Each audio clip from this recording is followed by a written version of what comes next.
You are listening to The Final Score with Stevie Fly.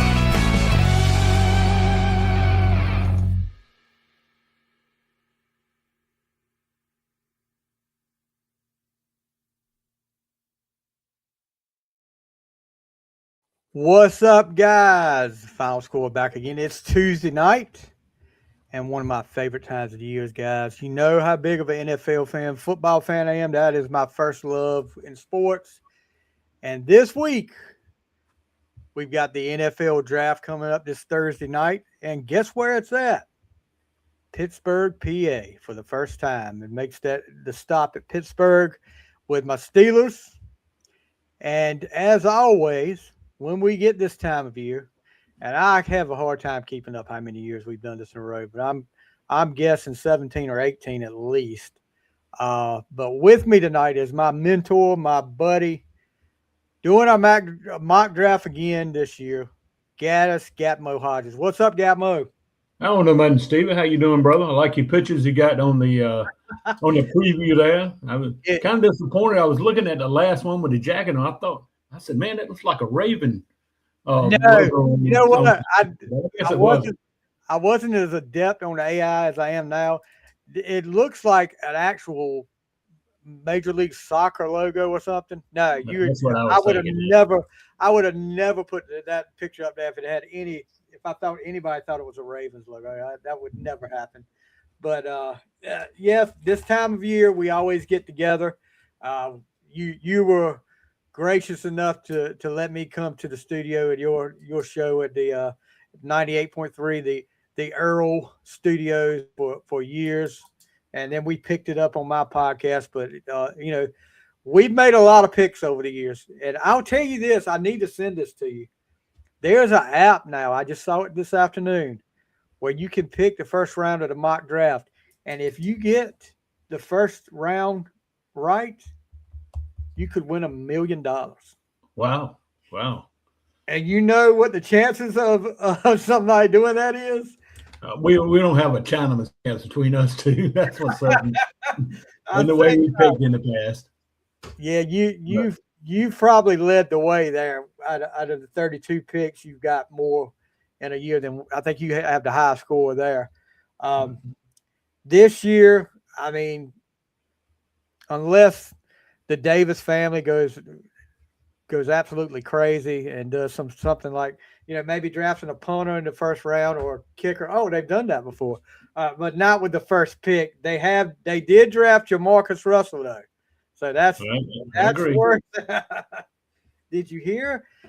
Jamarcus Russell finally got tired of all the people on social media talking about he was a bust and fired back at him.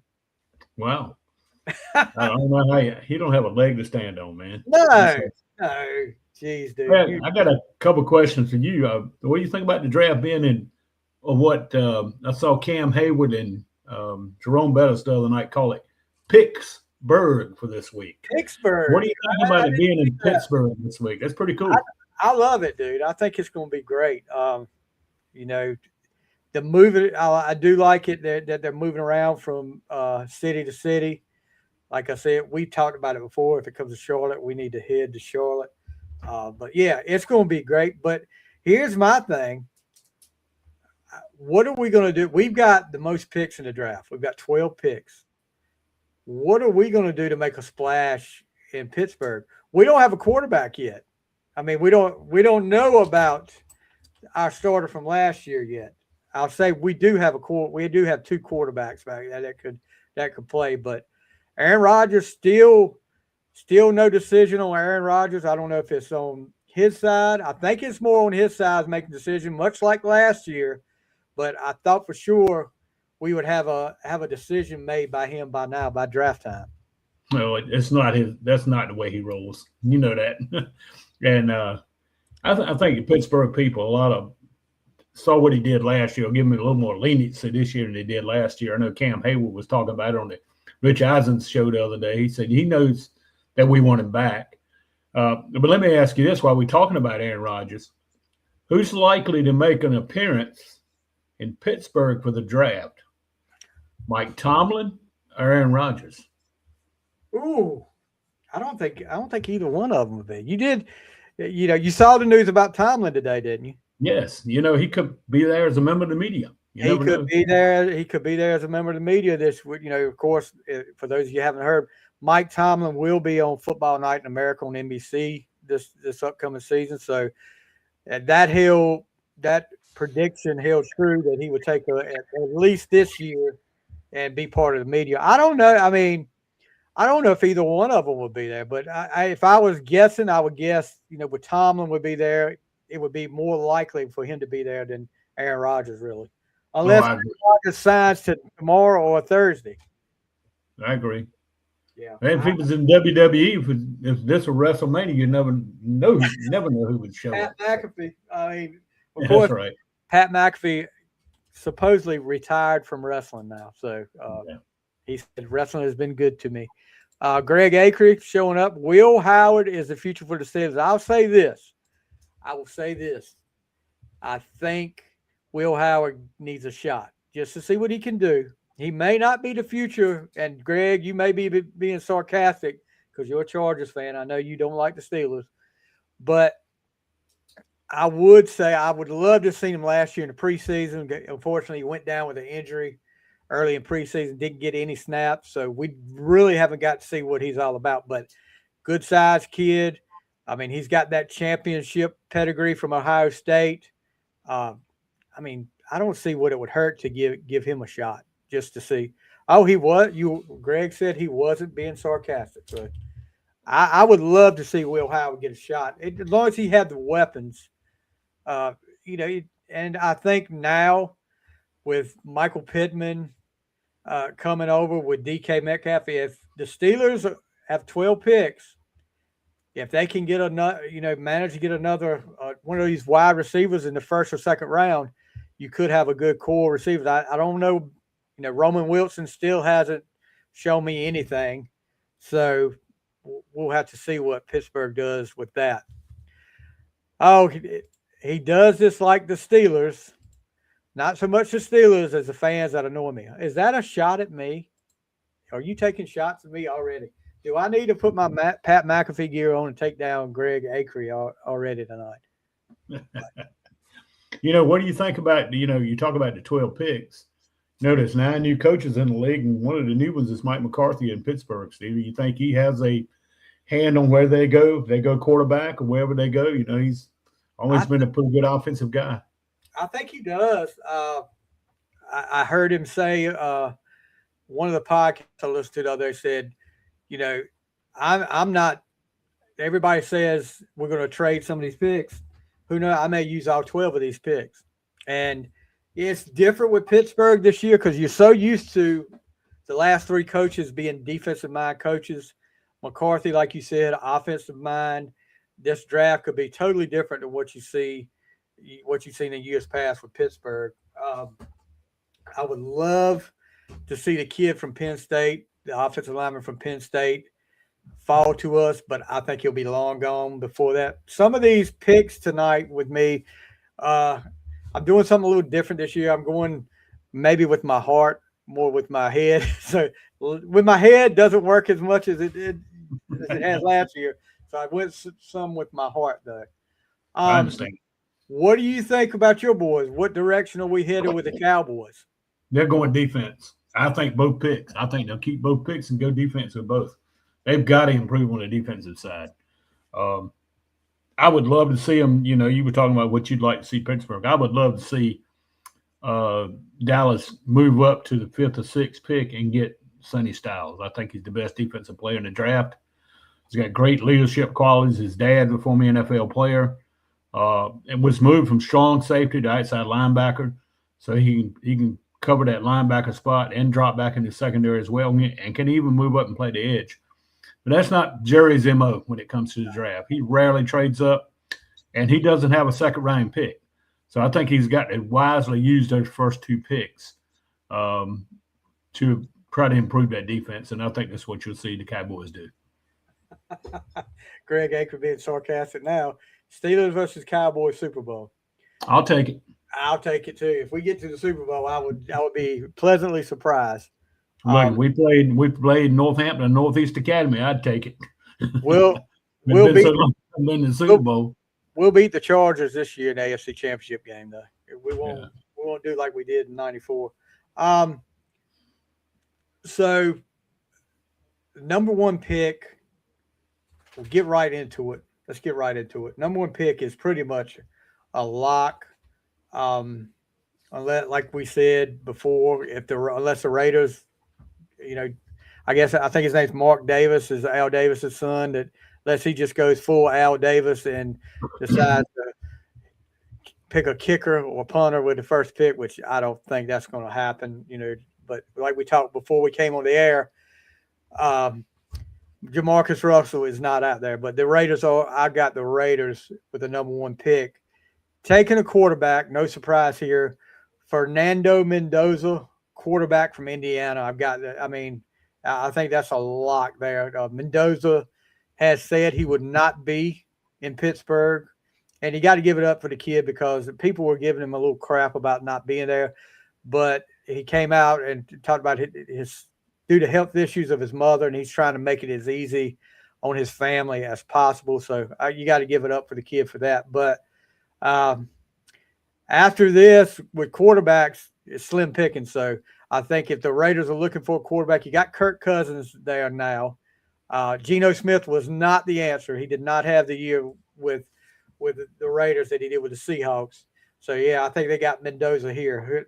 I'm assuming that Gatmo probably feels the same way, but who knows? Let's see. Absolutely. 3,535 yards, 41 touchdowns, and just played great against top competition. I mean, just look what they went through in the playoffs and in the Big Ten. He beat Ohio State, he beat Alabama, he beat Miami, he beat Oregon, and all those teams. And he executed. He executes at a high level, Stevie, and he doesn't make mistakes.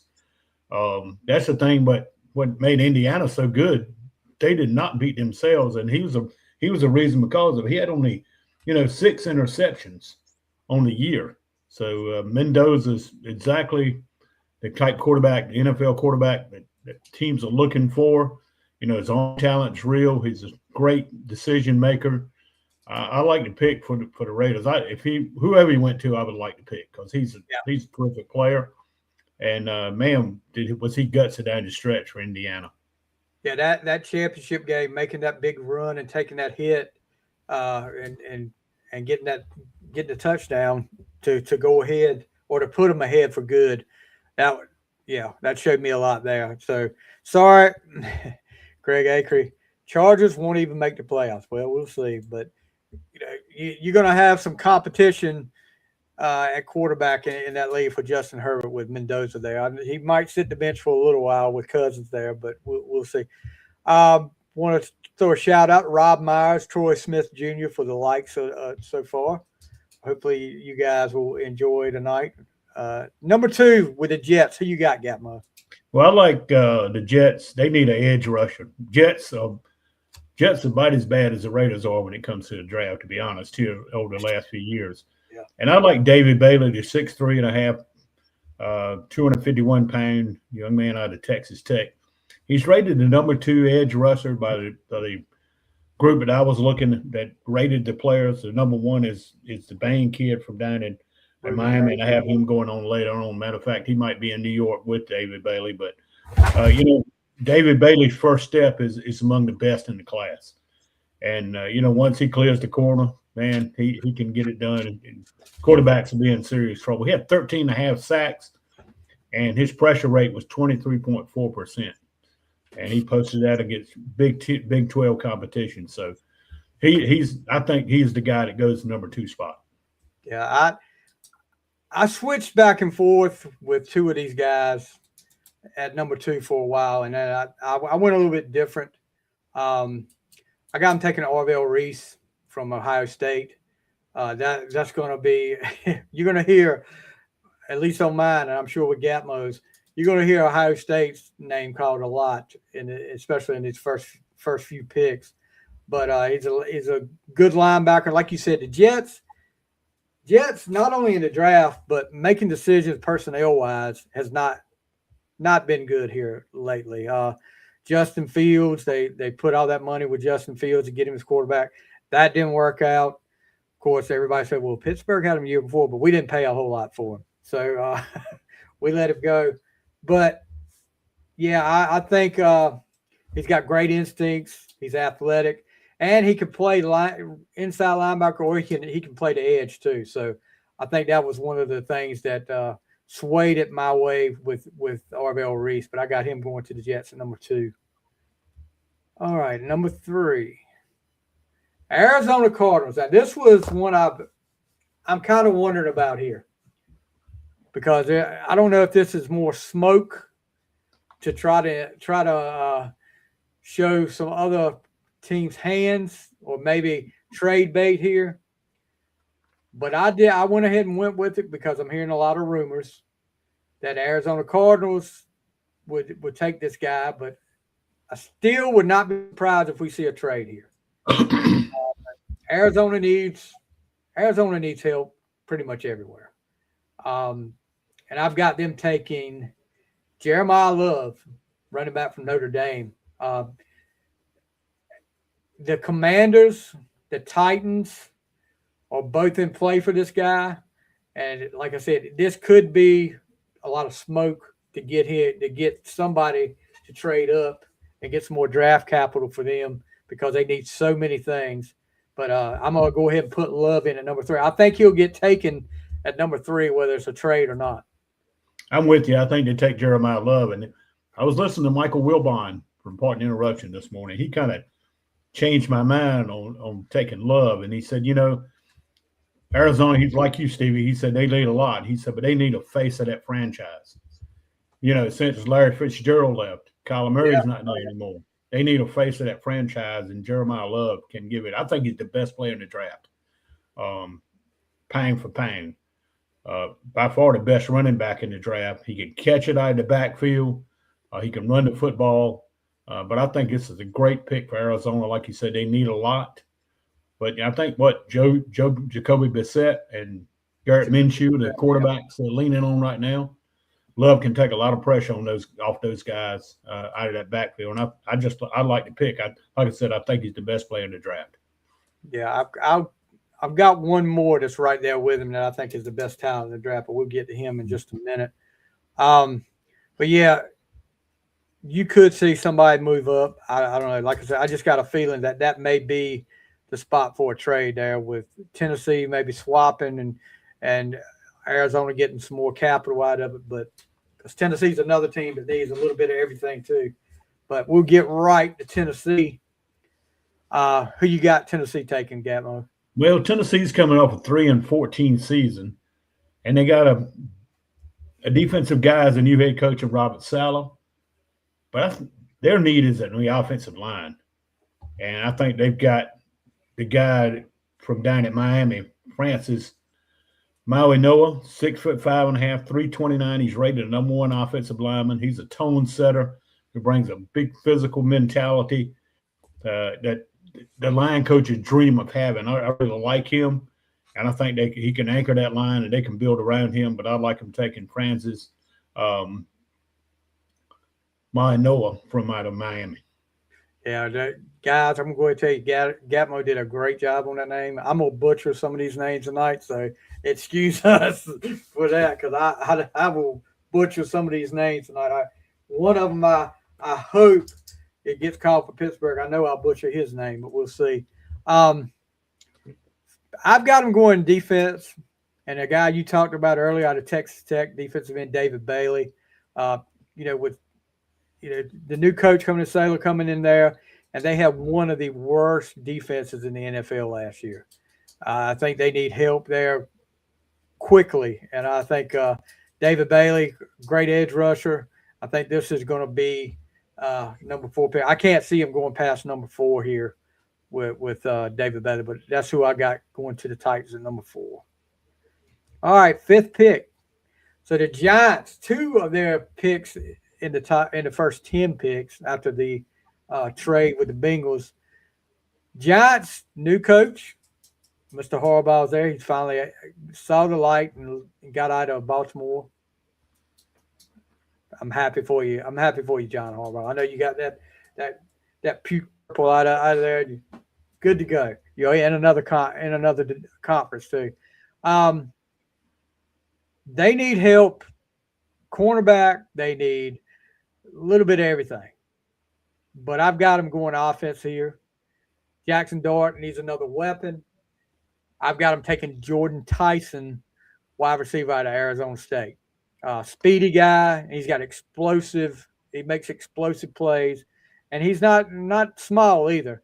The only thing that's a drawback for Jordan Tyson is the injury prone, and that's something you don't need, especially after last year with the Giants. When Scatterbo got injured, and pretty much the whole secondary went down. So, but I got him taking Jordan Tyson with the 5th pick. Well, I like the Giants. John Harbaugh, I think, will do a good job in New York. They only won 4 games last year.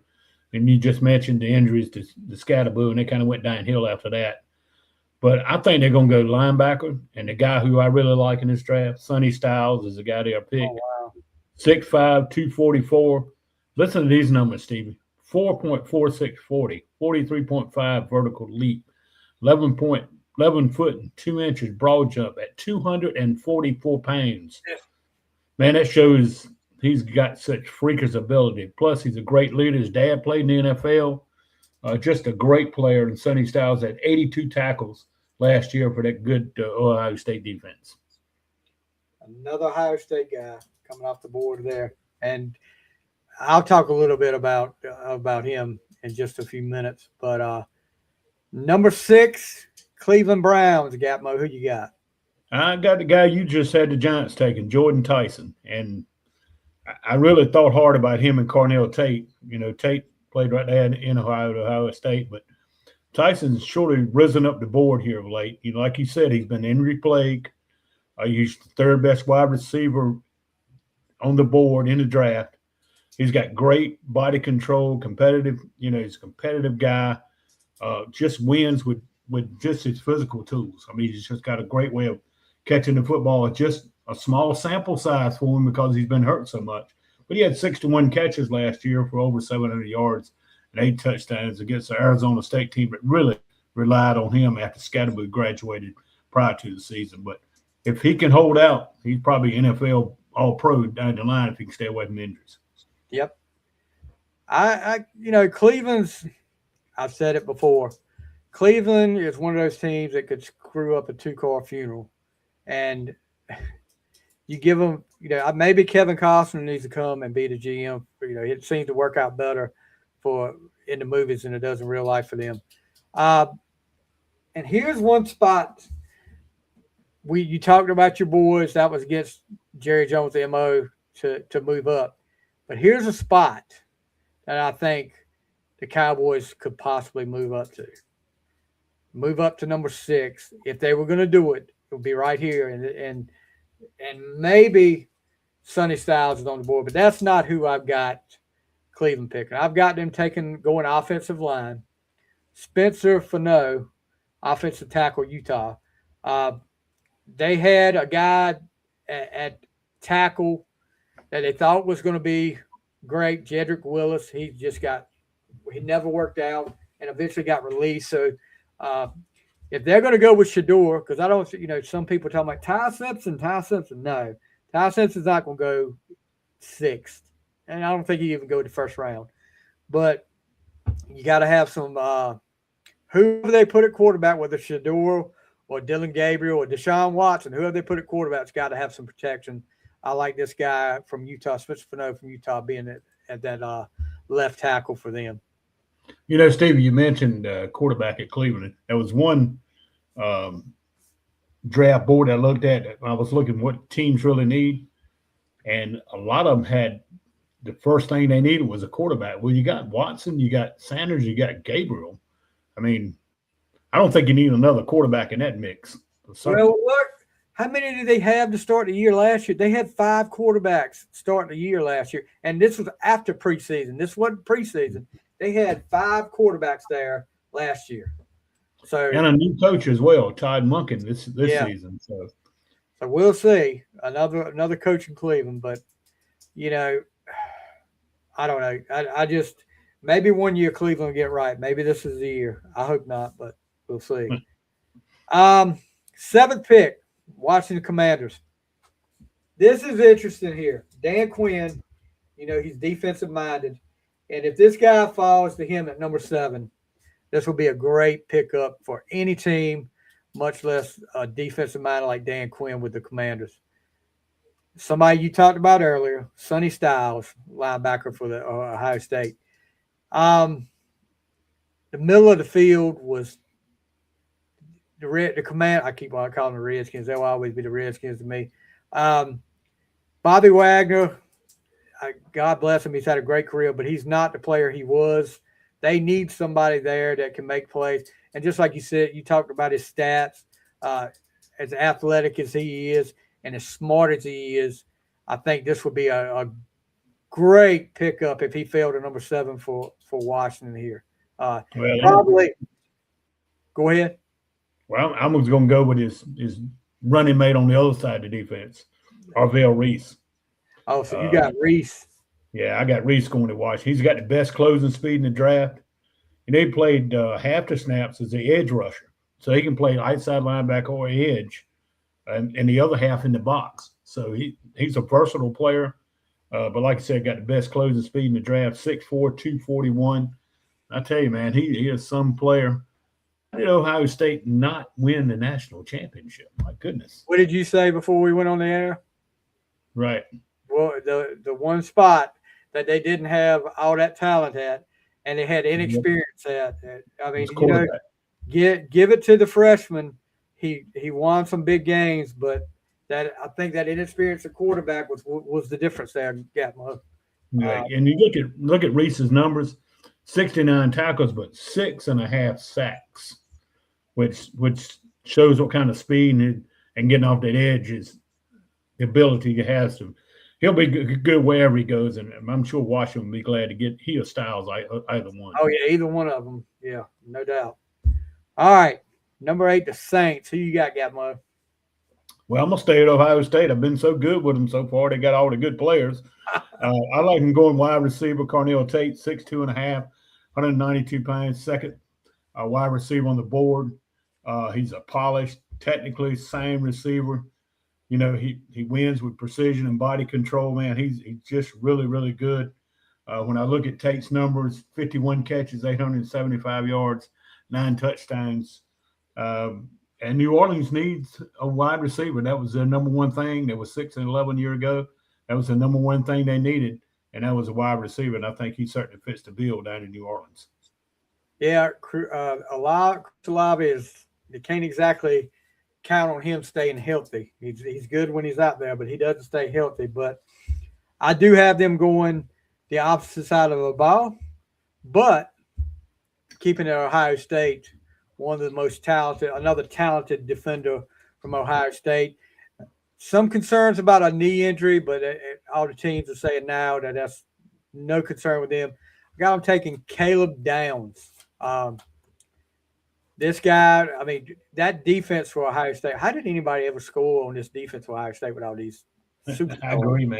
And he's the number one safety in this draft. Yeah, I think he's going to be if he can stay healthy.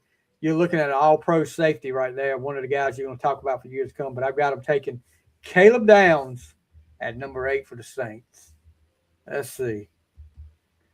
Number 9. Wow. We're not used to seeing these guys pick this early, but a very down year for the Kansas City Chiefs and Travis Swift. You're looking at a chance that I haven't heard much about Mahomes, how his injury is, the rehab's progressing with him, but they need help. It could be a wide receiver, but I've got him going defense here. And this guy's been talked about for some off-the-field issues that come from a few years ago. And, we've talked about this for years. Even I want to say, was it Josh Allen one year that the night before the draft, some stuff started coming out from a post that he made years ago. And I'll tell you this. Let me tell you guys this. It's a funny story.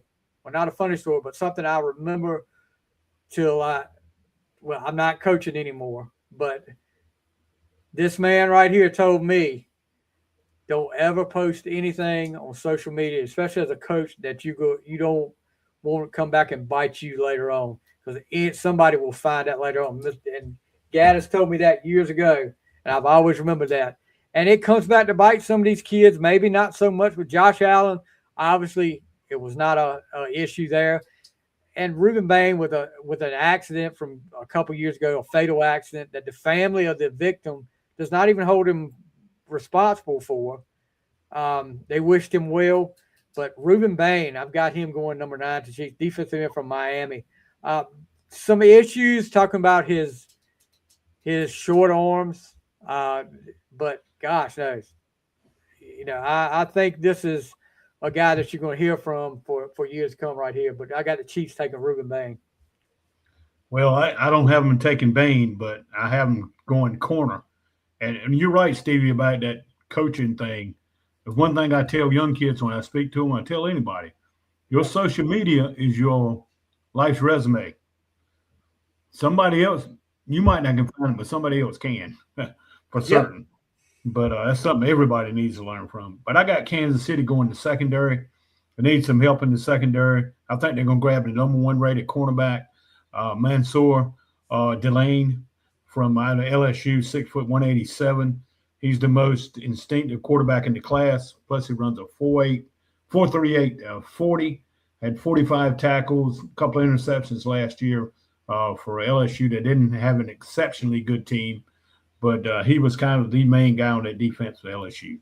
I think he'll fit right in at Kansas City. Yeah. Kansas City, I mean, do you think it's over for Kansas City? Do you think the age is catching up with them, and you think this is the Super Bowl windows have closed for them? It depends on whether Mahomes is going to play or not. I think Kelsey's coming back. I think he thinks he's going to come back. He wants to run it back again with him. And Kansas City's got 2 picks in this draft. They got to pick again at 29. So they got a chance to really improve this team. But if Mahomes is not back and not 100%, I don't think they can run it to the Super Bowl. But that's just my opinion. But I think Kelsey's coming back thinking that Mahomes will be there. And can they run it back? Who knows? Last year they kind of looked like they had aged out to me, but yeah, they looked a little slow last year. I mean, it wasn't that same fire. Even the year before, a lot of the games they had to come from behind to win. Not saying that's a problem, but that was just not how Kansas City was in their prime years. I just think I hate to say it because I said it about Tom Brady for so many years. I think this is it. I think this is the year they don't do it, and he kept on proving me wrong. But number 10, New York Giants get this pick from Cincinnati for the Dexter Lawrence pick, which I think I'll give my props to Cincinnati. If they wanted to get somebody in that middle, I think you got just as good as you would get anybody in the draft. I mean, there's not a lot of defensive linemen in the draft that are going to be as good as Dexter Lawrence is. And you may get another 2 or 3 years out of him. They went ahead and extended him. Now, this is what I wonder about this. You're going to pay Dexter Lawrence, but you wouldn't pay Trey Hendrickson. I mean, what's up with that? Yeah, I've heard some talk about that this week about him being really good off the edge. But I was listening to, oh my goodness, the guy who played with the LA Rams that just retired, offensive lineman who works on the Amazon on Thursday nights. Wentworth. Talk about him last night. And he said the knock on Hendrickson is you can run right at him. He said every time they played him, their run game was to run right at him. He said now he was quick off the corner and get to the quarterback. He said, but he was not very good at all against the run. And maybe that's what they're thinking. But, DeMarcus Lawrence has had a great career. He's a young man from North Carolina, played at Wake Forest High School, played on the state championship team, then went down to Clemson, won a national championship. He just didn't like the way they wanted to restructure his contract. And so he had turned down a couple of offers from the Giants. They did what they thought was best. And who knows? I think the Giants going to end up making out on it in the long run if they select who I think they're going to select. Let me ask you this while we're talking about Hendrickson. The whole Max Crosby deal with the Ravens. I've never, don't remember, put it that way, all the years I've been watching football, somebody making a trade and then free agency come along and then you back out of that trade before the official day because, and you say what you want to, Ravens fans, I hate the Ravens. I'll say this to the day I die. I hate the Ravens. If this had happened with any other team, I'd find fault with that team too. When you find out you got fleeced in free agency, you lost some of your best players, and you gave up 2 first-round picks, one for this year, one for that next year, and you said, hey, we lost more than we thought we were going to lose. We need to back out of this. You got cold feet. Anybody saying they thought every GM in football knew Max Crosby would not pass that physical if they gave it to him that time. And the Ravens had to know that going into it. I think it was just cold feet, and it was a crappy way to do things, do business. And I think a lot of the other teams thought the same thing. And I'm not just saying that because the Ravens had. The Steelers had done it that way, I would have found fault with the Steelers too. But what were your thoughts on that whole Max Crosby deal? I'm with you. And he's trying to get somebody to pass him down the line and pay him some money. And I'm with you. I was really shocked that they tried to pull that off and him no one not being able to pass that physical. And especially when you got him just took his physical in the facility, and on the other side of the facility, Trey Hendrickson is there. They're getting ready to sign him. When that came out, the Ravens tried to spin it their way. Well, we had planned on signing both of them. We were going to try to sign both of them. Give me a break. You weren't going to sign both of them. That was never your plan. You wanted Hendrickson to back up because you didn't have to give up any draft capital for Hendrickson. You had your first-round pick back. There you go. So, yeah, come at me if you want to, Ravens fans. That's fine. But you'll never convince me that wasn't the case, that you guys got cold feet about the trade. And another thing you got to look at, too, on the other side of it, you never know what Crosby and Hendrickson were trying to do from a money standpoint. Yeah. To up their contract, to up their money where they're currently at. So it's kind of two ways you can look at it as well. That happens a lot in the coaching arena in the college football level. The guys will go interview for a job knowing they're not going to take it, exactly. Trying to up the ante from them, trying to get more money. And I think that may have been a little bit of that involved as well. But, that could have really screwed up some things that went on. It's the dumbest thing for the NFL to do is to have this legal tampering period. And a situation just like this could, the Raiders made moves thinking that Max Crosby's salary was off their salary cap total. Now, it didn't – they still had enough to have him on with that, but that could have really messed up. And what about the Cowboys were trying to get Crosby, and they go ahead and make the deal with the Packers for Rashawn Gary. Now, my question was, can the Cowboys back out of that trade and go after Crosby? But the Cowboys, they did the right thing. They stuck with Gary, and that, that's what they should have done. Right. And speaking of something you just mentioned, it. I was listening to Cam Hayward on the same Rich Eisen show the other day when I was doing some traveling around, and he mentioned, I thought it kind of funny. He said, nobody pays attention to the cap. No, not till it's too late. Yeah. You can go back and listen to that. It's archived on Rich Eisen's show. I'll listen to it. And he said nobody pays attention to the cap. So. Lord have mercy. All right. Moving on to number 10. The New York Giants, like I said, with their second pick. I've got them taking with the guy you just talked about, Mansour Delane, cornerback from LSU. Harbaugh wants to go defense here. He's got his offense with the first pick. Goes with the cornerback, which they had some issues keeping the cornerback, that secondary, healthy last year. So getting a top-rated quarterback like Delane, and hopefully for the Giants fans, from you, Matthew Bazemore and Brown out there, I know you guys were looking for a better year this year. Maybe you'll get a better year. But I got to take a Mansour Delaney from LSU. Who you got, Gatmo? Well, I'm going to the defensive side of the ball, and John Harbaugh has always been a guy that liked University of Miami players. Ray Lewis, Ed Reed, a couple come to mind.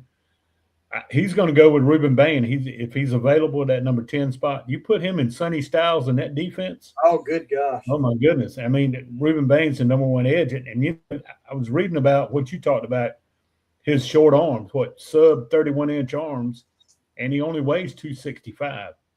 He's kind of undersized for his traditional edge alignment, but, man, he's so explosive, and he can move down inside if necessary. And his versatility is the best among the edge rushers. But, well, you put him in Styles in that defense for the Giants, they get a whole lot better real quickly. And who was the gosh, if you put him with – I'm looking at the depth chart right now. The guy they just – you got Brian Burns already there. You got Thibodeau there. Abdul Carter there. That could be scary. If they had the front seven sounds pretty good. Yes, that could be scary right there. So Giants fans, it could be hope for you. All right, number 11, Miami Dolphins. So you got Mo. Well, I got him. Guy you had picked earlier, Caleb Downs. They need some defensive help. The Dolphins. Dolphins got 2 picks in this first round as well. They got another one coming up in the 30th spot. They need some help in the secondary, and he's the number 1 safety on the board that I read. He plays the safety position the way it's designed to be played here in the modern NFL football. And, you look at Downs, 68 tackles, 2 interceptions, recovered 2 fumbles, had 1 sack, 5'11 and a half, 206 pounds. Just a guy that can play safety, man. He can really go get it. He's one of the best in the draft, and especially at the safety spot. Yeah. All right, I got him. The Tua era is over. Now you got the Malik Willis era starts, and they didn't hesitate. The Dolphins didn't hesitate to sign him with free agency. I kind of wonder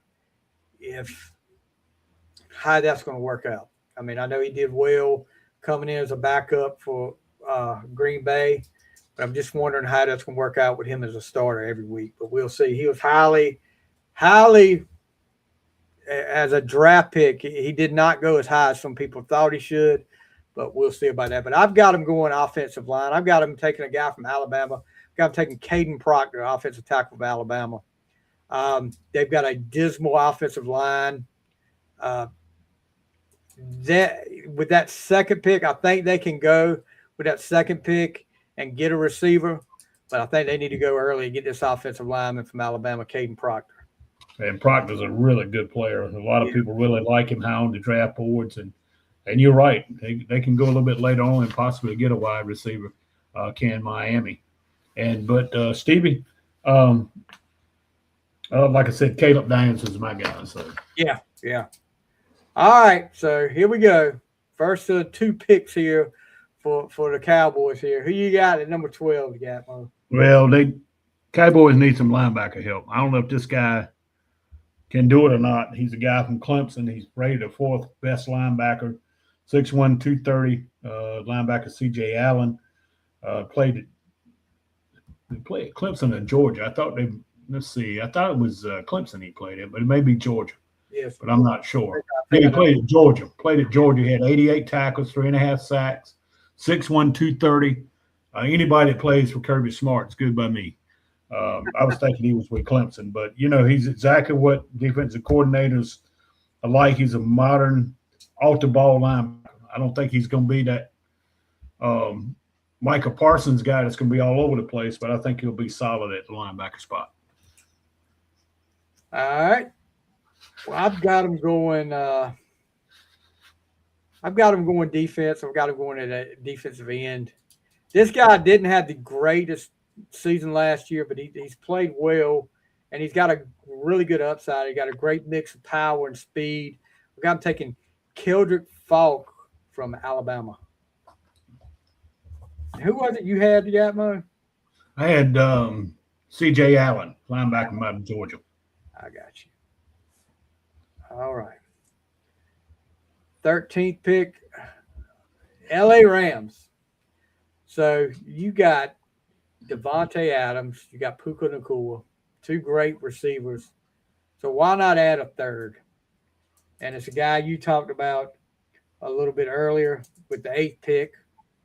I'm going Cornell Tate, wide receiver from Ohio State, because Matthew Stafford working on another extension. This guy's going to play. If he might play as long as Brady did, but give him another weapon. And Cornell Tate, tall, breakout sophomore year. He's got a great upside. And to be in that trio with Nacua and Adams, I think that's only going to help him right there. And I think you'll see a great rookie year from this guy. But I got to take him Cornell Tate at number 13.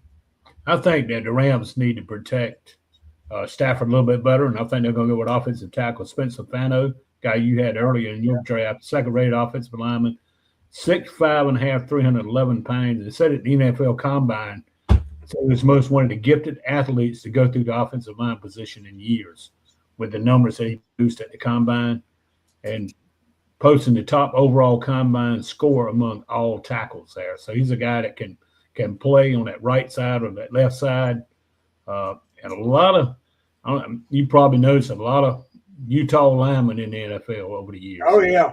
They're usually pretty good players. So I think he's a perfect fit with the Rams. I'll let you take number 14 pick, Baltimore Ravens here, so you can. Baltimore Ravens, I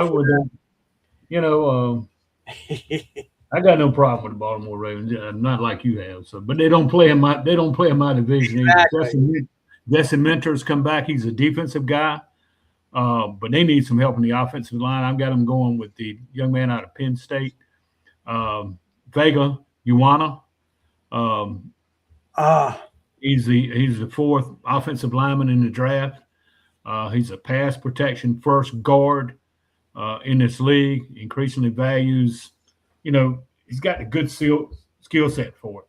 And some of the people that I read said it was a 20-25 tape in a clinic that he put on in pocket integrity. He didn't allow any sacks, 0 hits.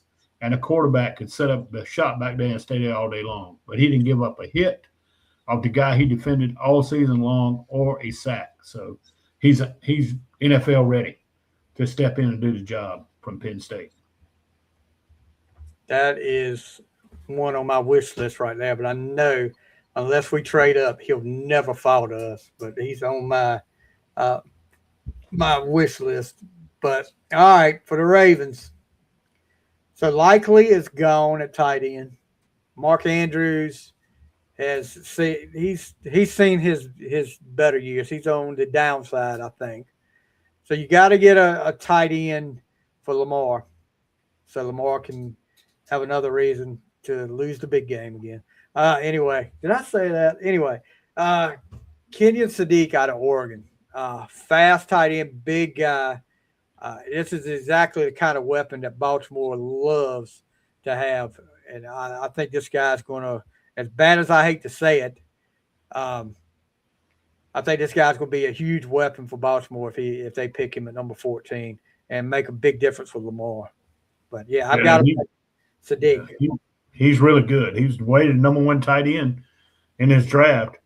I think he's going to stay on the East Coast, but I think he's going to go a little further south. I got you. But getting back to Pittsburgh, trading up, they got the most picks in the draft.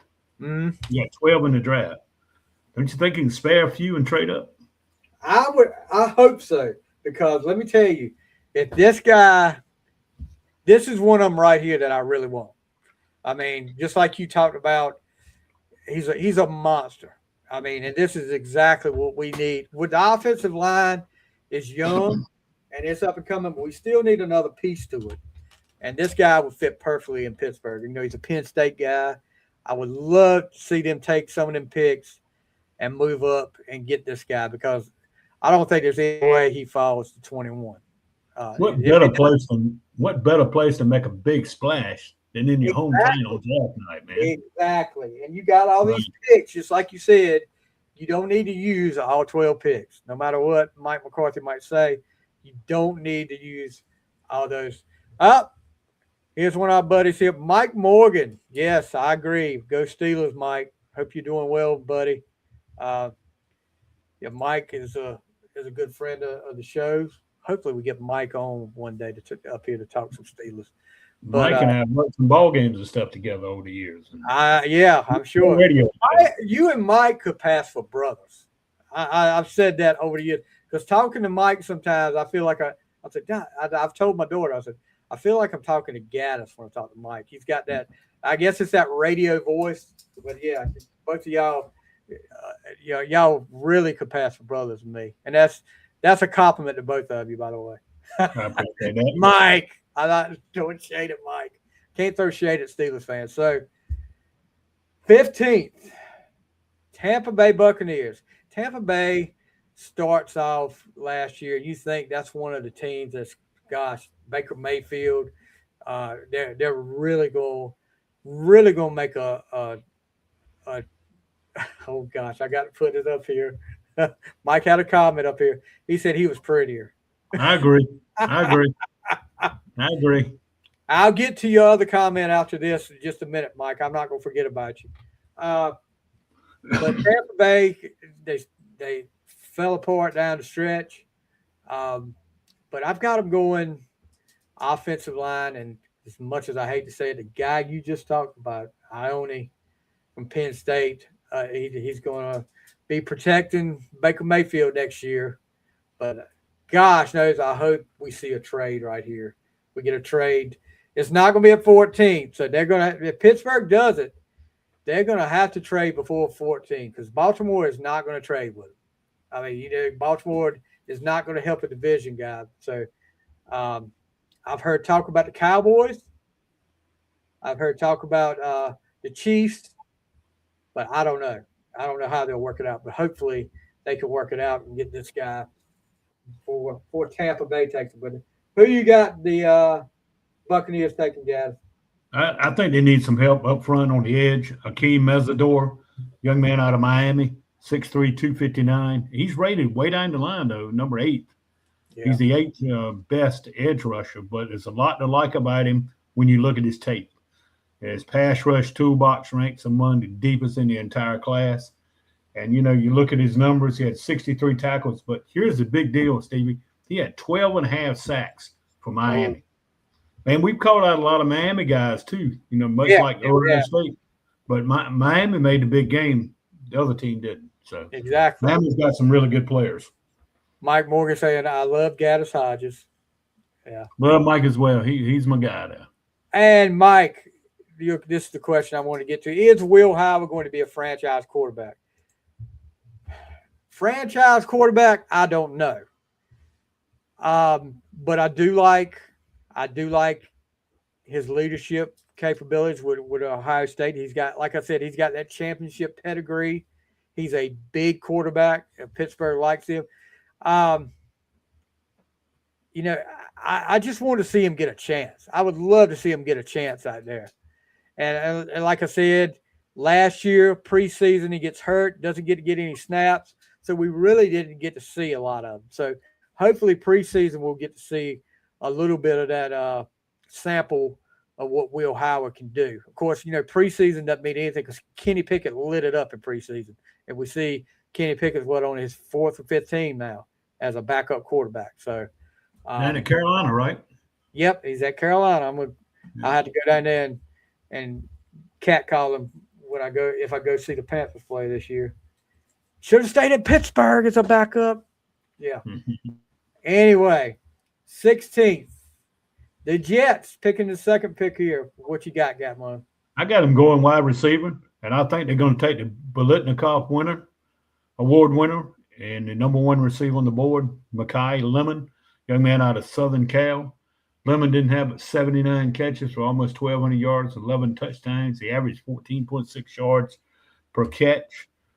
He is really a great right runner. and only 5'11", so that he knows how to get in position and runs good routes, and he's reliable. So I think Mekhi Lemon has that opportunity to go play for the Green New York Jets. I've got the same here. This is another guy that is on my wish list for Pittsburgh. Would love to see him get a if receiver or offensive lineman would be probably what Pittsburgh picks in the first round. But this guy, if he would fall, or if they can move up for this guy, I would not be disappointed at all with this pick right here. But like you said, I've got him going to the Jets also. Another great USC wide receiver here. So, and hey, if Pittsburgh gets him, there was another USC wide receiver out there that wore number 88. We would love to see another 88 win a few Super Bowls like Lynn Swann did. So, all right, number 17, Detroit Lions. Who you got, Gatmo? Well, I got him going offensive lineman. I don't know if he'll stay in the draft this long or not, but I got Caden Proctor going at 17. 6'6.5", 352 pounds, third-rated offensive lineman. He weighs 352 pounds. He got a 32.5-inch vertical leap and runs in the low 5.2s. Guy's a future All-Pro, I think, and maybe the best offensive lineman in this draft. Do you think with the Lions losing both your offensive and your defensive coordinator hurt the Lions last year? Absolutely it did. Absolutely it did. And that first game they played, they just looked really off. I mean, they didn't look like they had any rhythm or anything. And it got better as the year went on. But still, with Campbell, I think he started calling the offense. I would love to see. Detroit was a good story a couple years ago. Of course, Washington beats them in the divisional round, but it's still a good story here. But I just don't know how much longer that window's open for Detroit here as far as having a chance to get to that Super Bowl with this team right here. But I've got them going offensive line as well. I've got them taking Monroe Freeland, offensive tackle from Georgia. Taylor Decker leaves. You've got to replace him, and you got Proctor there. I've got Freeland here, so I think we're both on the same page there. He's a good pass protector, and he's a better pass protector than a run blocker, but I think that this is where they go with here. Both of us feel like they go offensive line. So and SEC guys is that. Both of them SEC guys. So exactly. Number 18, Minnesota Vikings. We got some Vikings fans out there. Listen, John Michael, McKinley Jordan. The only two Vikings fans I know, I think. Vikings need some help on defense. Of course, you pick up a quarterback, but you got to have some defensive help. Harrison Smith is no longer there, long-time safety. But I've got him going defensive tackle. I've got him taking another Clemson guy.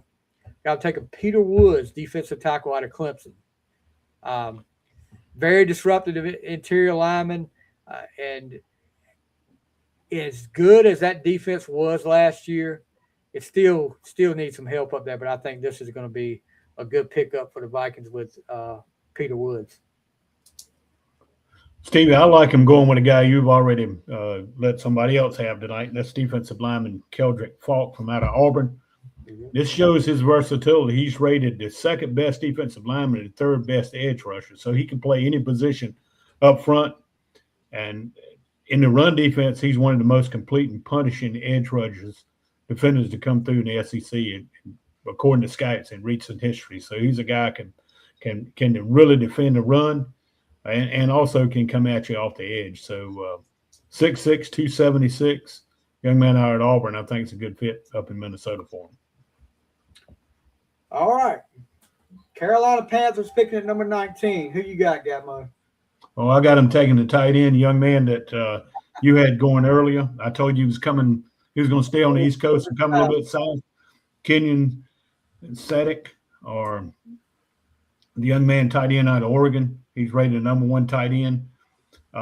His just listen to what they wrote about him from the combine. He ran a 4.39 40 at 241 pounds.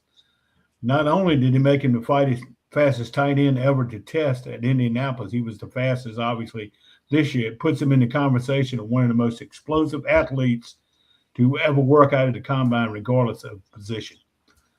They say his receiving ability has never been in question. He wins on all three levels of the field: legitimate speed, clean right breaks, hands to make contested catches in traffic.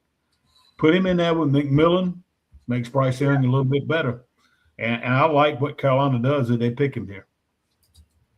Yep, Carolina really came on strong last year. Bryce Howard looked like he finally started to get it. Made a run to the playoffs, almost upset the Rams. Come so close to upsetting the Rams. And you want to take another step forward. I've got him going defense here though. Got him taking another Oregon guy, Dylan Thieneman, safety from Oregon.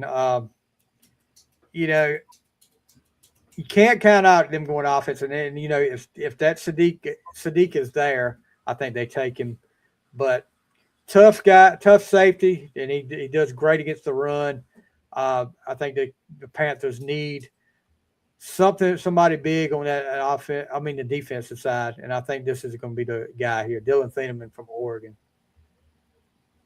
Number 20. I'll let you take this one since it's your boys, the Cowboys again. How about them Cowboys? I'm going defense. They need some help in the secondary as well as everywhere else on that side. I think this guy's a day one starter when he steps on the field with Dallas. He's a young man out of Clemson. He's number 3 in the board for cornerbacks. Avion Terrell, 5'11", 186-pounder. He's a starting caliber type corner. He'll contribute from day one, and that's exactly what Dallas needs. But I like Avion Terrell to go to the Cowboys in that 20th spot. And if they can get Terrell and the young man that I mentioned earlier, the linebacker out of Georgia, C.J. Allen, I think that would be a good first-round work here for Jerry Jones' crew in that front office. That would definitely be an impressive first round for him. I've got him going defensive well and going secondary, but I've got taking a different one. Jermod McCoy, cornerback from Tennessee. He's coming off a torn ACL, but now he's good, healthy, ready to go. Instinctive quarterback. He tackles well. I think this will be a good pickup because Dallas, one of the biggest deficiencies in the Dallas defense was that secondary last year. I mean, people were lighting them up. You got to have somebody big in the secondary. I think McCoy will be there. Jermod McCoy, cornerback from Tennessee with number 20. 21. Pittsburgh Steelers. Do they – and I think, we talked earlier, it's possible with all those picks, they could move up. We could already be talked about the Steelers here. Somebody else could be picking here. If they are picking here, I think they go offensive lineman. And boy, I wish Ione was there, but I think of the guy you talked about pretty early. I'm taking Francis Mayoga, offensive lineman from Miami. We lost Isaac Seumalo to free agency. But right here, I'll say this. I could definitely see 3 guys that have not come off the board here at wide receiver. Casey Concepcion, Omar Cooper, or Denzel Boston could go here. But if I'm picking, I'm going offensive lineman. And dadgummit, if we go up, move up, we better get eye on it. But I'm taking Mayoga here from Miami. Well, the guy you're talking about, young man's a number 1 rated offensive lineman, so that wouldn't be too much of a fallback if Ioana's not there.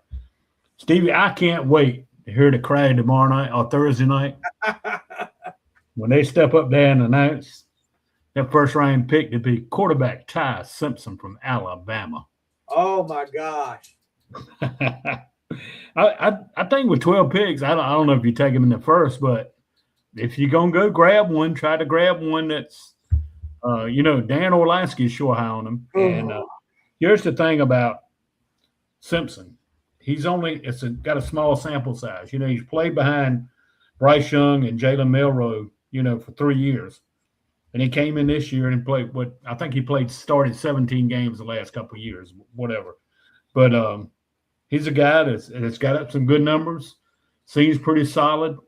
But why not? I mean, there's a question mark, obviously, with Rodgers. Is he going to come back and play? I think he will. He's just taking his time off. Questions about Will Howard. I'm like you guys, give the guy a chance. But I just think you go get the guy, man. Go get Ty Simpson. And what do you think, if just to let me in on what to expect, if Pittsburgh would happen to announce his name as a first-round pick? What kind of crowd reaction you think will be in Pittsburgh? I'm thinking Gattis. I hate to say this for the kid. I think it would not be met well. From what I'm hearing from the Pittsburgh podcast, I really don't think it would be met well. Not in the first round. Now, if he was a second-round pick, yeah, that would be okay. But they're totally expecting a receiver or an offensive lineman with that. But, wow.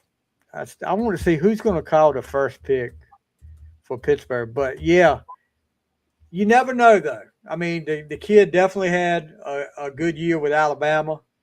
I don't know. I don't know. I'm shocked that you picked that one, but I wouldn't miss it for the world. I have seen this in some mock drafts, and but yeah, we'll see. You got to think McCarthy's in that coach now, so maybe. Yeah, I know, and he wants a quarterback that he can mold and work with. So we'll see. Hold on a second. Who's going to make the first pick? Well, I'll go move on with that. 22. The Chargers. Who you got? Yeah, with 22. I think they need some offensive line help. Monroe Freeling from out of Georgia, number 5 offensive lineman, 6'7.5", 315 pounds. Said his movement ability is really great for a young man his size. He's your typical SEC lineman. Be a good pick for the other Harbaugh for the Chargers. I've got him going defense. I got him taking Caden McDonald, another Ohio State guy, defensive tackle. Defensive line is when people talk about the offensive line with good reason, Herbert needs to be protected. But if they're going to get ahead of the Chiefs, they got to be able to shut down Mahomes. And this guy, defensive tackle, can disrupt the middle and put some pressure on Mahomes. So I think this is a good pick there. But got him taking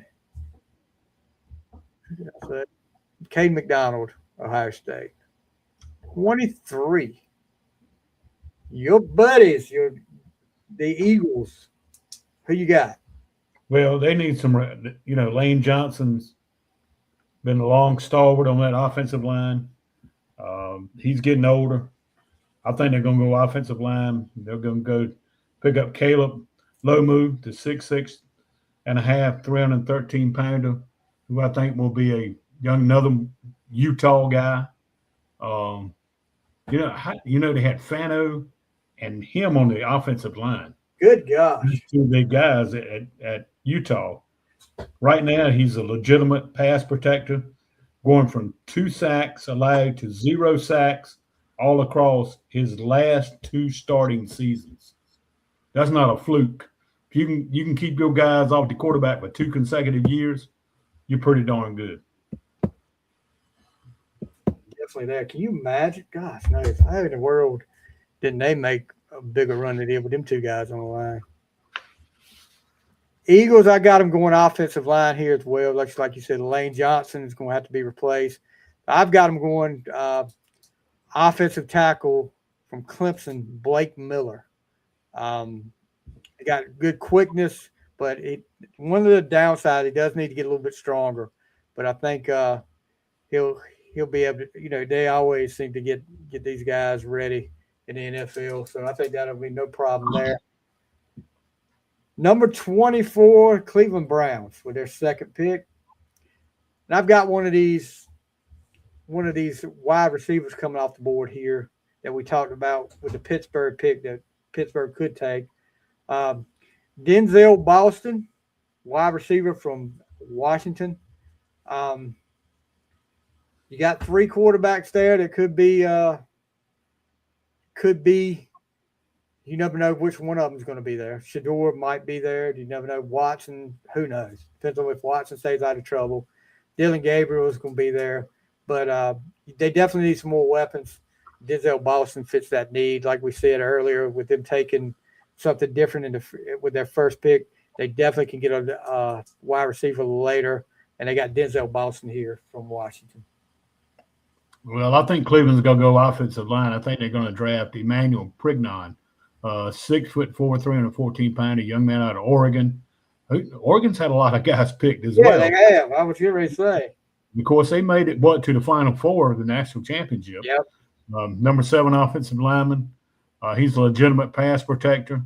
Does a great job. And Shador or Gabriel or Watson, whoever's going to be there, will probably appreciate his work a lot on the offensive line because he's a legitimate pass protector.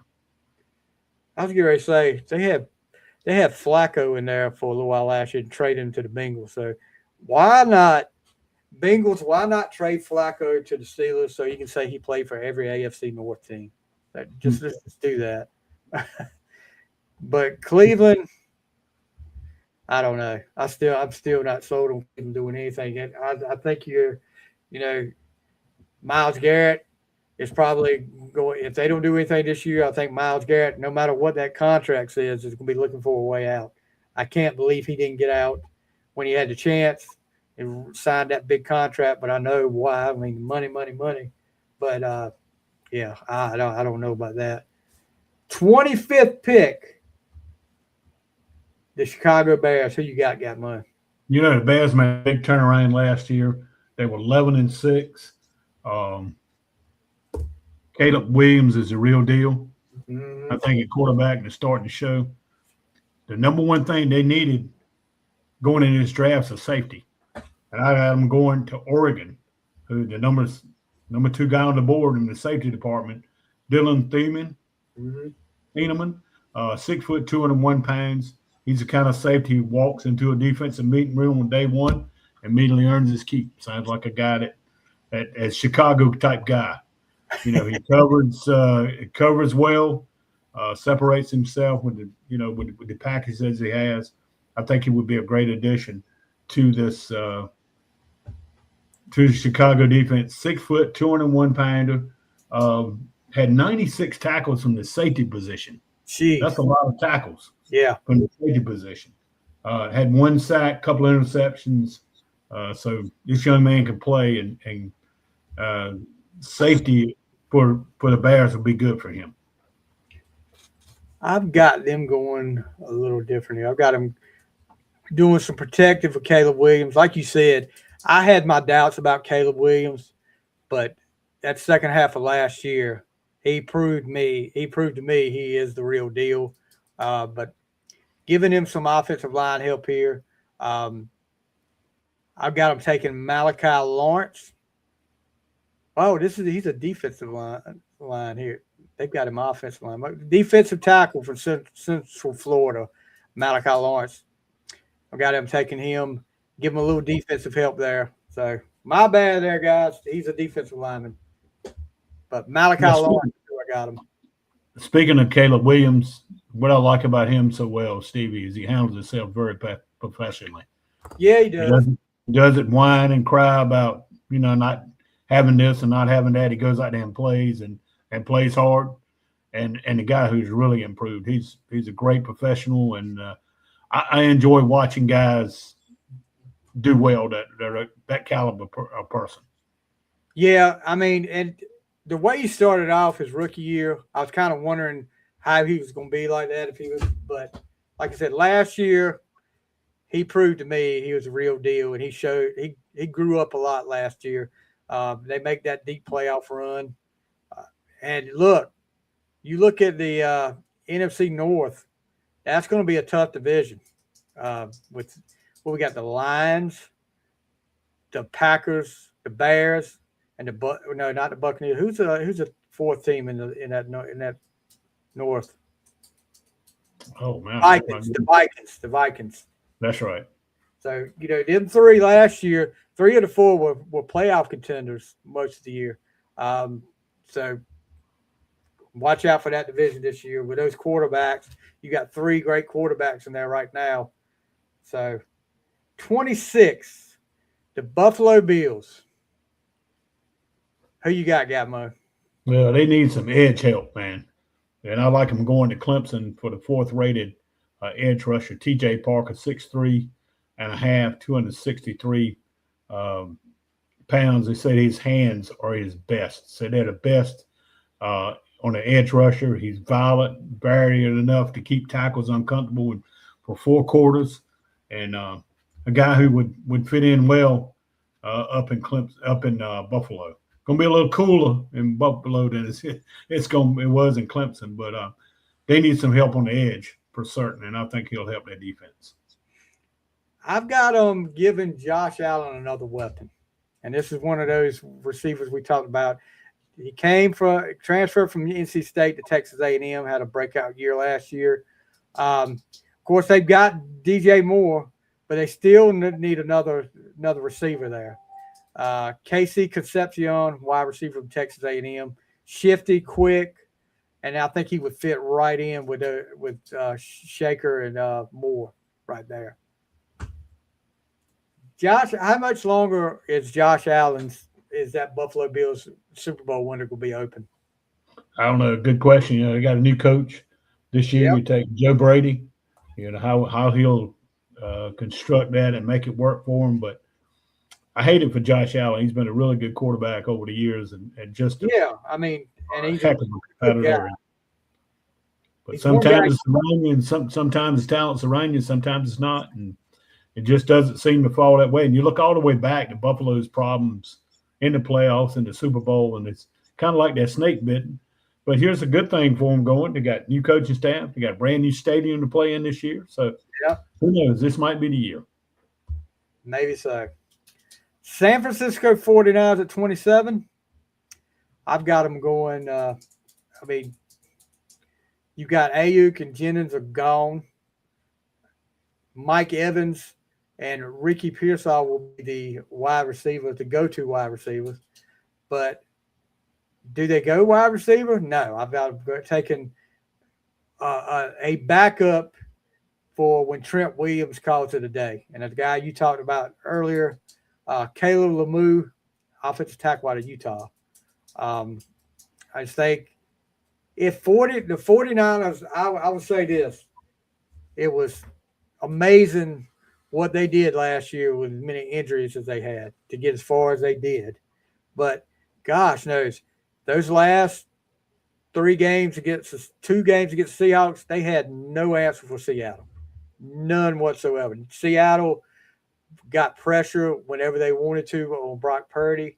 And I think they need a good offensive tackle to help protect Purdy. And I think Caleb Lemieux is going to be the answer here in Utah. I like them going defense. And everybody else on the Ohio State defense has been drafted. This guy might as well get drafted. He's a nose tackle, Cade McDonald, 6'2". And look at it, he weighs 326 pounds. Here's something interesting, Steve. He had 65 tackles from the nose tackle spot and 3 sacks. So the guy's disruptive up front. Yeah. You have a perfect guy in the middle for this. He's a throwback nose tackle, who can make it happen. I think he would be big time disruptive for that San Francisco defense in the front.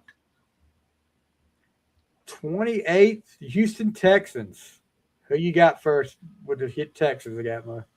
Well, I think they needed help C.J. Stroud a little bit. And I like him going offensive line. Blake Miller, young man out of Clemson, 7th best offensive lineman in the draft. 6'7", 317. Pass protection is his forte. He's got that long, rangy size, 6'7", 317. I think he'd be a perfect pick to kind of maybe give C.J. Stroud a little more help back there, kind of where things just unfolded for Stroud so bad and late in the year. Maybe better protection will give him a little more confidence going into this year. You know what? I'll say this. The Texans beat the Steelers in that playoff game despite C.J. Stroud.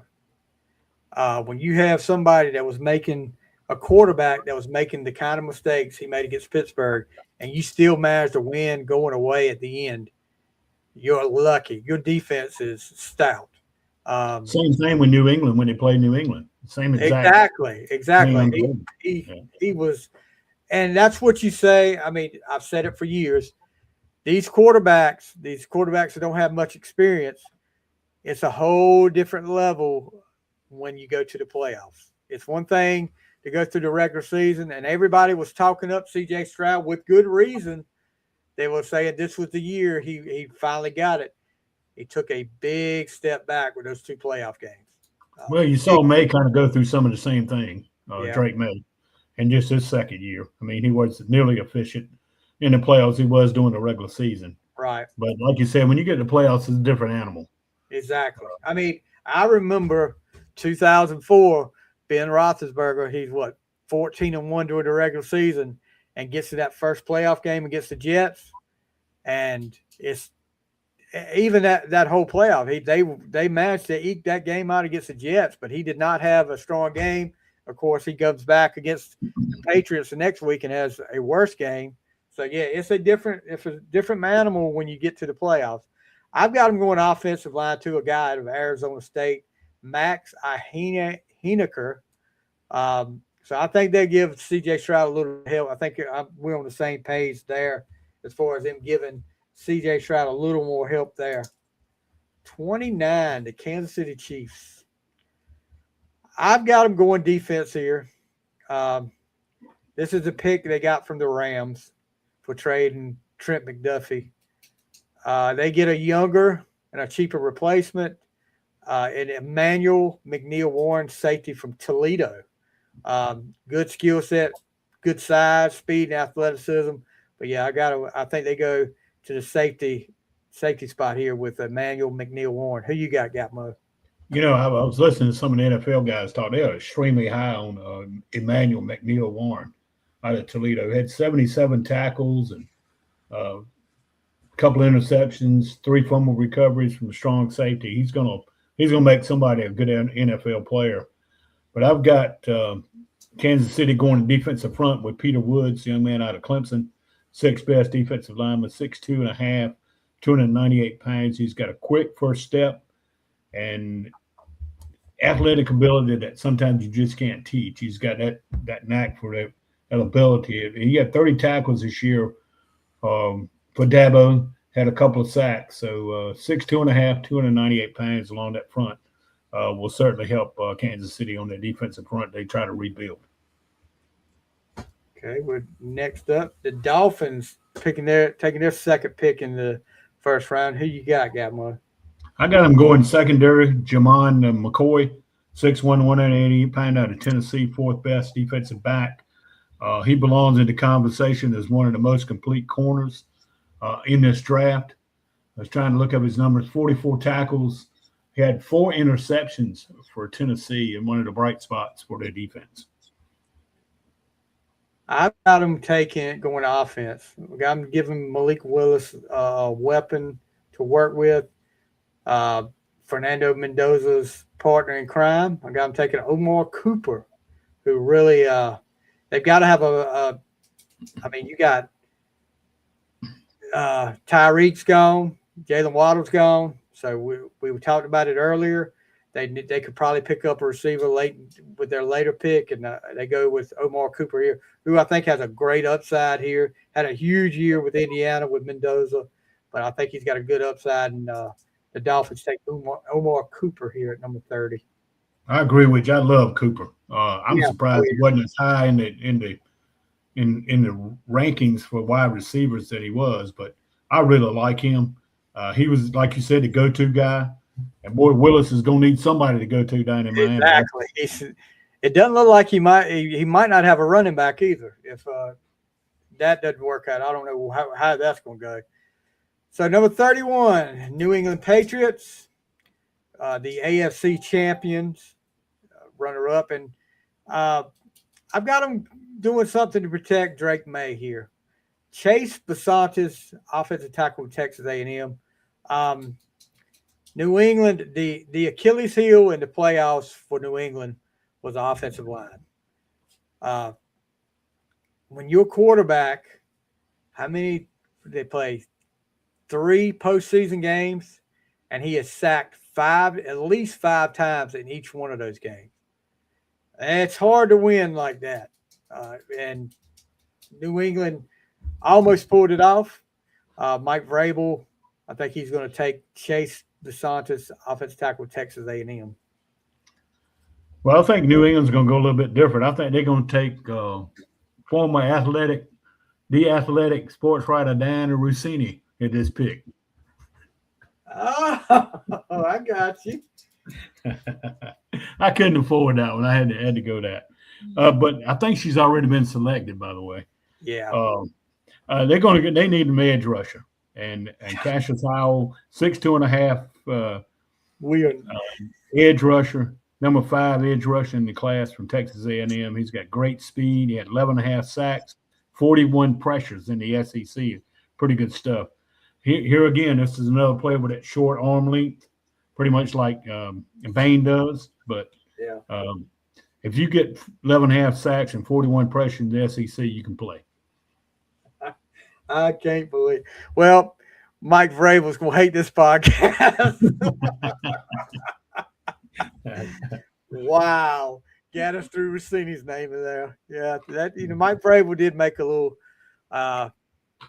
his press conference. I don't know if it was today or yesterday. Did say he had talked to his players about him making better choices and stuff like that. So we'll see. 32. The Super Bowl champion Seattle Seahawks. Who you got, Gatmo? Well, they need a running back. They lost Kenneth Walker. And, man, was he really good for them, especially in that Super Bowl. They're going to miss him. But I think they're going to go running back, and I think they're going to go to Jeremiah Love's backfield mate, who's the second-rated running back in the draft, Jadarian Price, 5'11", 203 pounds. He's a guy that checks all the boxes and catch the football out of the backfield. Really a good player, and he fits right in. He looks to me to be a Seattle-type player. Yeah. I'm trying to understand the reasoning behind letting Walker go. Not even I just, as big as he was in the playoffs, Super Bowl MVP, there's got to be something else that. And I know I can't remember the other guy, the other guy in the backfield that got hurt before the playoffs. But that right there, his second guy got hurt before the playoffs, and he took up the rest of the load, the whole load, and still performed like he did. How do you let that go? Especially, and then, I know you don't have control of it after you let him go, but he goes to a division rival, with the Chiefs. Not a division rival, but he goes to Kansas City. I'm still thinking Seattle's in the AFC West for some reason. They're in the NFC now, but gosh knows, I was shocked to see Kenneth Walker leave Seattle, but I see a lot of NFL teams do that with running backs now. Yeah, it's just like running back is not a priority. But let me tell you this: he got MVP. He deserved MVP because that first half, he was making the plays that kept drives going for Seattle. Absolutely, he did. That was definitely deserved player. If he hadn't got player of the game, I would have been upset. And I don't have a dog in the fight there. I've got them going defense to add to that. They don't call them Legion of Boom anymore. I forgot what they call them now. But whatever that defense is, Colton Hood, cornerback from Tennessee. Tariq Woolen is gone, so they need somebody to help out and fit in at that cornerback position. I think they they go with Tariq Woolen here. So, first round, I can't believe Ty Simpson. I'm looking here at what the WalterFootball.com second round draft says here. They've got Ty Simpson going 34th to the Arizona Cardinals. Arizona, I hope you guys get him. I'm sorry to say. But I'm saying that, but I guarantee he's going to do that, and he's going to turn into a hell of a daggum quarterback. And I'm going to say, if only they had picked like Gattis said so. But and we had five teams didn't have a first round pick. You got the Falcons, the Packers, the Colts, the Broncos. 4 of them I think didn't have a first round pick, and you got Dallas, Washington, Buffalo do not have a second round. So Pittsburgh's got every round. Yeah. Baltimore, they got Baltimore taking Jadarian Price at 45th. C.J. Allen to Tampa Bay at 46th. Who else we got in here? Just any interest up here? I don't know who that is. Malachi Fields, wide receiver from Notre Dame, going to Chargers. I don't see any quarterbacks besides Ty Simpson going. I'll tell you this. One thing you're not going to see this year is teams trading 2027 picks. They are trying to stockpile them because just like they said last year, they think that quarterback class next year is going to be awesome with Arch Manning and others there. But that was supposed to be how it was this year, because I think that's why Pittsburgh has so many picks this year, because they were thinking this is going to be the quarterback draft this year. And I'm just scanning through to see when the next quarterback's taken, because I'm figuring it's going to be the Beck kid. Either he or Nussmeier. Nussmeier from LSU, one of the two, I think. Yep. Gosh. 76 pick. Carson Beck to the Steelers. Oh, wow. Yowza. But I'm excited about the draft coming to Pittsburgh. Hopefully Pittsburgh will make a splash. I had it up here earlier.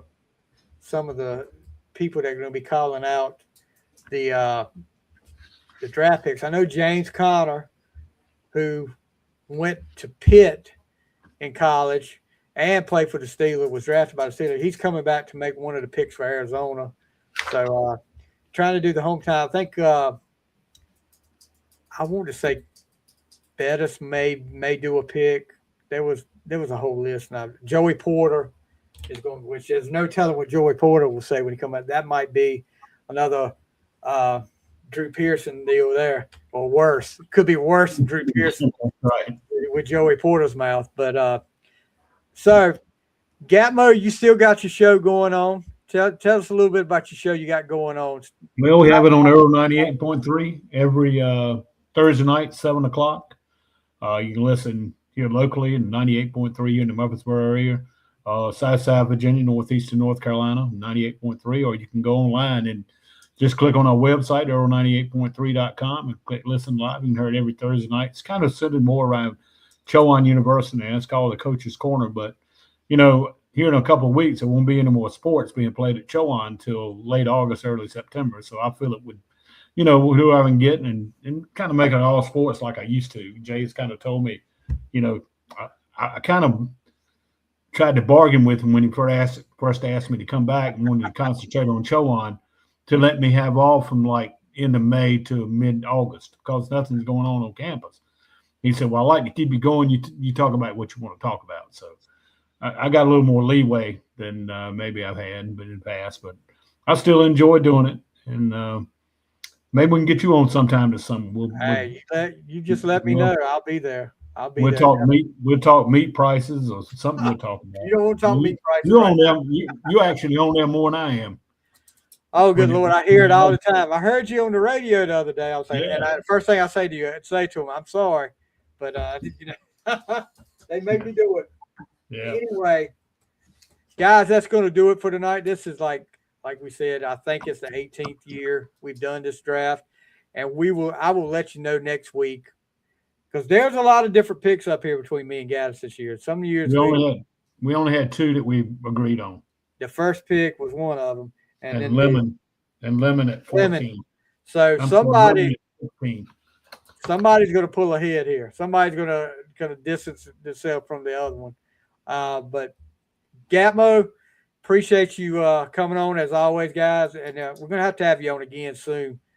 Sure, man. We'll do it sometime. It's a pleasure, man. I appreciate you asking me. I always feel good when we get back together, to talk about it. It's kind of, we don't have Mallory back when she was about 8 or 9 years old in the studio with us, but we used to have a good time doing that thing. Yeah, Mallory made her radio debut right there on Gatmo's show, talking professional wrestling of all things. I still got some of those pictures from back then. I have to post that. Mallory probably won't want me to post those, but anyway. But guys, that's going to do it for the Final Score tonight, our NFL mock draft. You guys be sure to tune in Thursday night. Make sure you make sure you watch the draft. It should be interesting. Friday, I think it goes to Friday and Saturday this year. So, but that place should be packed. All right, guys, have a good week. Thanks again, Gatmo. We'll see you next time on the Final Score.